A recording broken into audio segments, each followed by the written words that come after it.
Kami akan lanjutkan diskusi kami pada malam hari ini soal makan bergizi gratis bersama Kepala Badan Gizi Nasional Pak Dadan Hindayana. Pak Dadan, sebelum jeda tadi kita bicara soal anggaran. Tadi soal motor listrik Bapak sudah jawab, soal kaos kaki juga Bapak sudah jawab. Soal I.O. Pak, apa penjelasan Bapak soal ini? Bahwa ada 113 miliar, koreksi kalau saya salah, yang diperuntukkan BGN untuk meng-hire event organizer. Tujuannya untuk apa, Pak? Ya, gini, pertama Badan Gizi adalah badan baru ya. Karena badan baru kan saya dulu dilantik sendirian. Belum ada tuh, belum ada waktu saya ada, Pak Soni belum waktu ada. saya dilantik pun bahkan tidak ada yang moto saya. Nah, kemudian dalam waktu singkat kita harus melakukan kegiatan yang demikian supermasif. Jadi SDM kita belum cukup. Dan oleh sebab itu kegiatan kita harus jalan, sosialisasi harus jalan. Kemudian bimbingan teknis penjamah makanan yang demikian masif Sabtu Minggu di berbagai provinsi harus jalan. Kemudian rapat koordinasi mengumpulkan seluruh SPPI di berbagai daerah, di berbagai provinsi juga harus jalan. Dan salah satu hal yang meringankan kita untuk ketika SDM kita belum cukup dan kita kegiatan harus profesional, harus disiplin, harus optimal dan juga taat anggaran, yang paling memungkinkan adalah dengan menggunakan jasa event organizer. Dan ini tidak sembarangan juga memilihnya, kan salah satu event organizer harus terdaftar di INAPROK, kemudian juga harus memiliki sertifikat MICE, ya kan, MICE, dan sehingga dia punya pengalaman juga.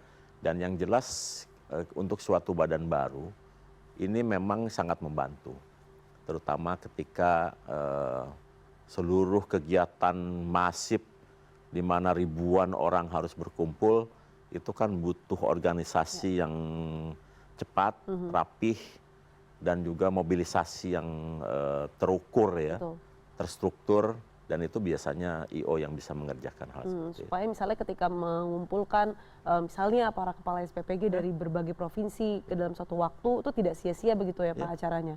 Dan mereka biasanya I.O. itu yang mereka menyelesaikan seluruh kewajiban dulu di awal.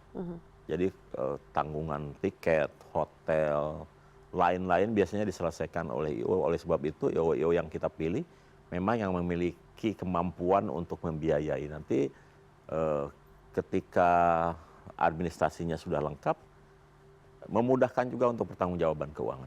Oke. Pak, saya tuh memahami sebenarnya kenapa atensi masyarakat begitu besar soal anggaran. Di tengah semangat efisiensi, semangat efektivitas, porsi-porsi anggaran di berbagai titik ataupun pos kementerian itu sedang disempitkan, maka masyarakat itu menyoroti anggaran makan bergizi nasional ini begitu ya, yang bisa kita katakan dari tahun lalu ke tahun ini naiknya cukup banyak begitu ya Pak ya. Tahun ini kalau tidak salah di 268 triliun, betul ya Pak ya? Betul. Sehingga banyak disoroti masyarakat. Bagaimana Anda menjawab hal itu ketika misalnya Anda mengadakan motor listrik atau ada kaos kaki sepasang harganya misalnya 54.000 yang dinilai sejumlah masyarakat kayaknya agak terlalu mahal gitu di tengah semangat efisiensi yang digalakan Pak Prabowo? Ya, begini, kita kan melakukannya bertahap ya. Tahun 2025 adalah tahap pengembangan, intervensi dan lain-lain badan baru. Betul. Dengan kegiatan target yang demikian masif membutuhkan mobilisasi yang cepat, terukur, dan tentu saja tidak mungkin kan tanpa biaya yang kita kerjakan. Nah, tahun 2026 ini dari 268 triliun yang sudah ada dalam Undang-Undang APBN, 93%-nya atau 248 sampai 249 triliun itu digunakan untuk intervensi pemenuhan gizi. Jadi 248 triliun itu uangnya akan ngalir langsung ke virtual account di setiap SPPG untuk bantuan pemerintah makan bergizi. Jadi dari 268 itu nanti akan ngocor langsung 93% tuh dari Sabang sampai Merauke, dan hari ini sudah 57 triliun ada di SPPG. Dan setiap SPPG satu bulan biasanya akan menerima rata-rata 1 miliar. 70%-nya untuk beli bahan baku untuk petani, peternak, nelayan, UMKM. karena semua produk-produk pertanian. 20%-nya untuk membiayai operasional termasuk gaji relawan yang 47 orang di setup SPG. Jadi sudah 90% uang itu ngalir ke masyarakat. 10% lah yang kemudian menjadi insentif bagi mereka yang membangun SPG, para mitra itu. Yang sekarang sudah ada hampir 27.000 dan mereka mengeluarkan uang duluan, baru kita ganti dengan insentif itu. Jadi untuk tahun 2026 saya kira apa yang kita lakukan di 2025 tidak akan terjadi lagi. Pengadaan motor tidak ada, pengadaan tab tidak ada, pengadaan yang laptop sudah tidak ada. Karena kita sudah lengkap. Dan bahkan kita sekarang sudah memahami mekanisme bagaimana mobilisasi di SPPG. Jadi dari 268 triliun itu memang tersisa kurang lebih 17 triliun untuk dukungan manajemen dan non-MBG. Itu pun kemudian ada R khusus yang 4,9 yang kalau kita ingin gunakan itu harus diskresi presiden atau direktif presiden. Jadi tahun ini pengadaan menurut saya sudah akan jauh berkurang, bahkan hampir tidak semasif tahun 2025. Dan kita juga ikut dengan suasana di mana situasi global terjadi, sehingga pelayanan makan bergizi kita sesuaikan oleh sebab itu tadi peningkatan efektivitas dan dengan memberikan pelayanan dari 6 hari ke 5 hari untuk daerah-daerah yang umum ya, untuk anak sekolah yang 5 hari yang 5 hari, kemarin kan tahun kemarin 6 hari tetap. Nah sekarang 5 hari, untuk kecuali yang anak sekolah 6 hari tetap kita berikan, untuk ibu hamil, menyusui anak balita kan tetap 6 hari. Itu kita bisa menghemat anggaran kurang lebih 20 triliun. 20 triliun itu per tahun ya Pak? Per tahun. Per tahun ya. Pak Dadan, ini setelah 1 tahun 4 bulan berjalan, kemudian anggaran yang Anda kelola sebenarnya juga bisa dikatakan cukup banyak. Apakah Anda sudah melihat celah-celah kenakalan dari berbagai pihak begitu, tidak hanya misalnya dari apakah yang punya SPPG ataupun yang mengelola dan lain sebagainya. Anda sudah melihat celah-celah itu dan bagaimana Anda mengantisipasi hal itu? Ya, saya sudah sampaikan tadi, 93% uang itu akan mengalir ke virtual account. Ya. Dan kenakalannya akan terjadi di SPPG, markup, ya kan. Kemudian menyiasati besarnya bahan baku. Ya. Contoh misalnya nih, saya contoh ya. Untuk 3.000 orang, maka ayam itu harusnya yang ideal 350 ayam, yang ukuran 1 kilo.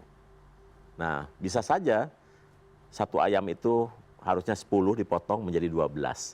Itu salah satu hal-hal yang bisa diakalin oleh mitra.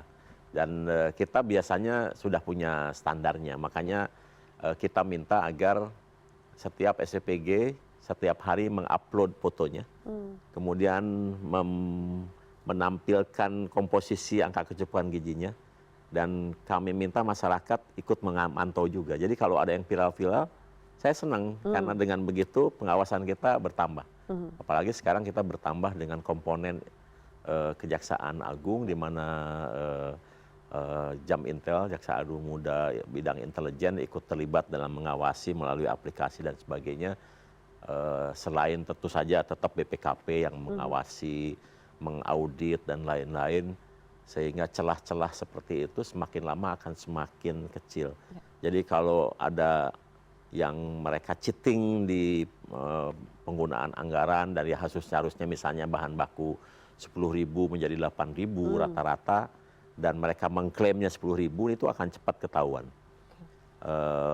Kemudian ada hal-hal terkait dengan misalnya untuk operasional harusnya dibayarkan ke 47, ternyata yang kerja ada 30. Nah itu kita akan cepat juga mengetahui hal-hal seperti itu. Apakah BGN punya tim investigasi sendiri, atau kalau di kementerian kan kita sebutnya ada inspektorat begitu ya Pak, untuk mengawasi internal juga. BGN juga memiliki sistem seperti itu atau seperti apa? Kita ada 2, satu deputi bidang pemantauan dan pengawasan, yang kedua inspektorat. Nah sebentar lagi kita akan membentuk kantor pelayanan pemenuhan gizi ya di seluruh Indonesia. Ini bagian dari koordinasi juga, termasuk pengawasan. Jadi di setiap daerah yang lebih dari 50 SPPG, maka akan berdiri satu kantor pelayanan pemenuhan gizi. Apa fungsi kantor ini, Pak? Untuk mengkoordinir pelaksanaan, berkoordinasi dengan pemerintah daerah, termasuk mengawasi SPPG-SPPG yang ada di daerah-daerah. Pak Dadan, salah satu yang tadi Anda sebutkan ini adalah soal insentif yang diberikan kepada SPPG begitu. Selain operasional tentu ada apresiasi yang juga diberikan oleh BGN untuk para pemodal ini. 6 juta per hari, per tahunnya itu kalau nggak salah ada 144 juta.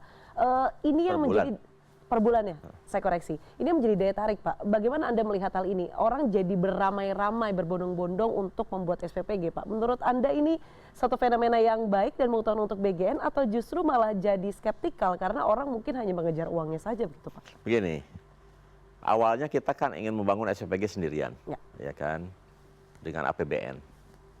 Anda tahu sendiri kalau kita bangun dengan APBN, capex kita akan besar, Betul. ya kan. Dan kemudian kita juga nggak bisa secara cepat membangun. Dan akhirnya kita membuka kemitraan. Dan dengan kemitraan itu ada beberapa keuntungan yang diperoleh oleh Badan Gizi Nasional. Yang pertama dari kualitas bangunan. Ya.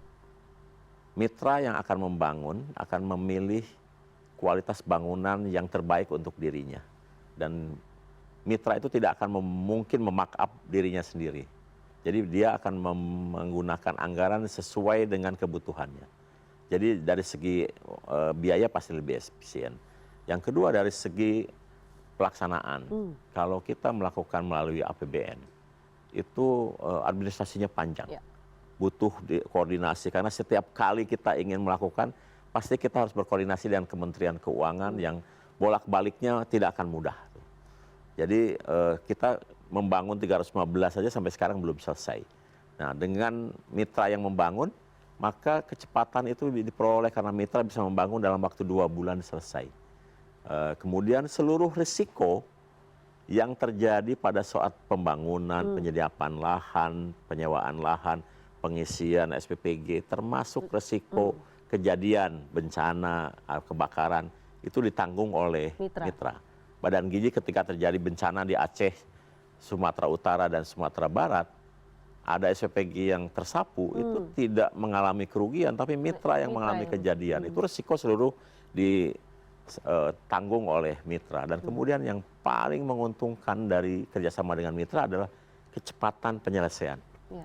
Sehingga Badan Gizi, alhamdulillah setiap bulan bisa menambah kurang lebih 1.000 sampai 2.000 SPPG, 50 SPPG per hari, sehingga jangkauannya lebih banyak, lebih cepat penerimaan manfaat yang bisa dilayani, dan juga penyerapan anggaran sesuai pagunya bisa dilakukan dengan seoptimal mungkin. Dan oleh sebab itu pemerintah wajib berterima kasih kepada para mitra tersebut karena sudah membantu program kita, ya kan? Mereka adalah para pejuang merah putih dan negara memang tidak boleh dirugikan, tapi negara juga tidak boleh merugikan masyarakat. Oleh sebab itu kita berikan insentif yang cukup sampai break even point ya kepada para mitra, dan sekarang belum ada yang break even point. Karena break even point itu paling cepat 16 bulan. Jadi mereka itu sampai sekarang juga belum menikmati keuntungan dari investasinya. Para mitra itu. Mereka hanya bisa menggerakkan ekonomi untuk bisnis bagus gitu, tapi untuk break even point belum. Dan itu adalah ucapan terima kasih dari negara, dari pemerintah terhadap para mitra yang telah bergabung dalam program makanan bergizi gratis. Jadi menurut saya insentif 6 juta kita akan pertahankan per hari sampai mereka break even point. Nanti selanjutnya kita tahun ini akan melakukan grading, di mana SPPG akan kita klasifikasi, ada yang unggul, ada yang baik sekali, ada yang baik, bahkan mungkin ada yang harus berjuang untuk bisa ikut program. Seperti rapor begitu ya Pak? Seperti rapor. Nah, nanti saya kira ke depan insentifnya tergantung dari klasifikasi itu. Terakhir Pak Dadan, ini karena durasi kita juga harus memotong beberapa topik yang sebenarnya masih seru untuk dikulik. Kita tahu bahwa kondisi geopolitik saat ini tidak dalam kondisi yang baik-baik saja begitu. Kita tahu bahwa stabilitas energi ini berpengaruh pasti sama LPG atau mungkin BBM, dua komponen yang dekat sekali dengan SPPG begitu. LPG untuk masak, kemudian BBM juga digunakan untuk mengantar misalnya ke anak-anak sekolah ataupun penerima manfaat. Bagaimana BGN mengantisipasi hal ini ke depannya, Pak? Apakah sudah dipikirkan skema-skema yang mungkin ada beberapa hal yang harus diefisienkan atau mungkin substitusinya mungkin? Ya, untuk LPG kita sudah berpikir, sudah koordinasi dengan Pertamina, Pertagas, agar di jalur-jalur yang mereka bisa masuk ke gas cair ya, baik itu melewat pipa maupun lewat CNG, itu kita sudah minta agar di daerah-daerah yang ada stasiun CNG dikonversi dari LPG ke CNG. Tapi untuk daerah-daerah yang masih sulit, saya kira kita bisa pertahankan, dan kami dengan gembira mendengar bahwa LPG sekarang sudah bisa diatasi sementara waktu. Tapi dalam jangka panjang saya kira beralih ke CNG dan juga mungkin kompor listrik bukan hal yang tidak mustahil terkait dengan hal tersebut. Atau mungkin adakah opsi untuk memperpendek waktu, Pak? Sekarang kan sudah 5 hari begitu ya, Pak. Apakah mungkin ada opsi juga untuk jadi 4 hari per minggu atau seperti apa, Pak Dadan? Itu apa gini, juga dipikirkan? Mbak Diana harus memahami ya, bahwa program makan bergizi sejatinya memang untuk intervensi pemenuhan gizi. Ya. Tapi yang terjadi di lapangan sekarang adalah makan bergizi menjadi roda penggerak ekonomi yang cukup masif di berbagai daerah.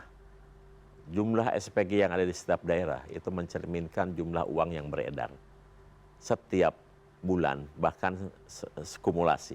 Contoh di Jawa Barat itu sekarang sudah ada 6.000 SPG, itu artinya 6 triliun per bulan uang bergerak di bawah untuk membeli bahan baku, bayar relawan, operasional dan lain-lain, sehingga ekonomi di daerah itu sekarang berdenyut dengan baik ya. Bahkan beberapa kepala daerah melaporkan angka kemiskinan turun, angka pengangguran turun, kemudian Gini rasio juga menyempit karena banyaknya orang yang sudah mulai mendapatkan benefit dari program yang kita kemas dengan sistem satuan pelayanan pemenuhan gizi.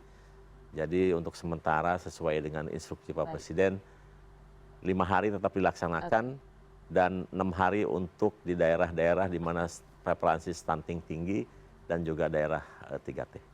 Baik, kita harapkan dari satu rantang makan bergizi gratis itu bisa memberikan manfaat bagi banyak orang, terutama soal intervensi gizi anak Indonesia yang mungkin dalam jangka panjang baru bisa akan terlihat. Terima kasih Pak Dadan Hindayana, Kepala Badan Gizi Nasional, sudah berkunjung dan berdiskusi bersama kami di Insight with Diana Valencia. Terima kasih atas kebersamaan Anda. Sampai jumpa di Insight with Diana Valencia minggu depan. Selamat malam.